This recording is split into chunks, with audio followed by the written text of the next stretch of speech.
আজকে অনেক দেরি হয়ে গেল, কি আর করবো, শালার কপালটাই খারাপ। আসসালামু আলাইকুম ওয়া রাহমাতুল্লাহি ওয়া বারাকাতুহু। কেমন আছেন আমার প্রিয় ভাই বন্ধুরা? আশা করি সবাই ভালো আছেন। আলহামদুলিল্লাহ, আপনাকে দোয়া শিখিত আমি অনেক ভালো আছি। কিন্তু আজকে কথার ভিতরে কথা হইলো, 2 দিন আগে আমি গেছিলাম আমার গাড়ির কাম করবার নিগে। তো তার জন্য মানে টিপ মারতে পারি নাই, মাত্র 3 টিপ মারছিলাম। পানি বহুত কমে গেছে হালকা। তো তার জন্য আজকে মানে বর্তমান 10টা বাজে আর কি, সৌদি আরবের টাইম। তখন তোমার ডিউটি করে আসি, এটা আসবে লাস্ট টিপ। মানে এটা নিয়ে আগে থেকে তো 11টা বাজলো।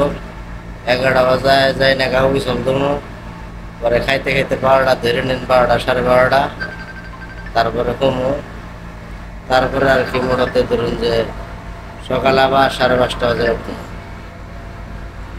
আবার 5:30 বাজে উঠলে বাদা আবার ডিউটি আরম্ভ হলো। এটাই সৌদি আরব প্রবাসীদের লাইফ, এরকম। কি করবো আর, কষ্ট তো করেন না গো, যেহেতু ছেলে মানুষ, কষ্ট না করলে তার উপায় নাই। যাই হোক, দোয়া করবেন আমার জন্য, আর আমি সবার জন্য দোয়া করি, ঠিক আছে? ওই যে আমার গাড়ি দেখুন,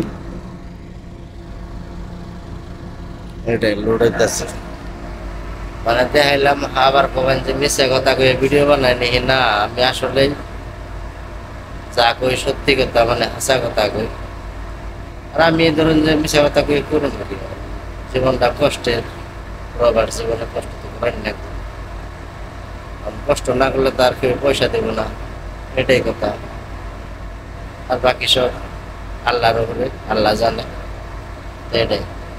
আল্লাহ হাফিজ, সবাই ভালো থাকবেন, সুস্থ থাকবেন। Bye bye, good night.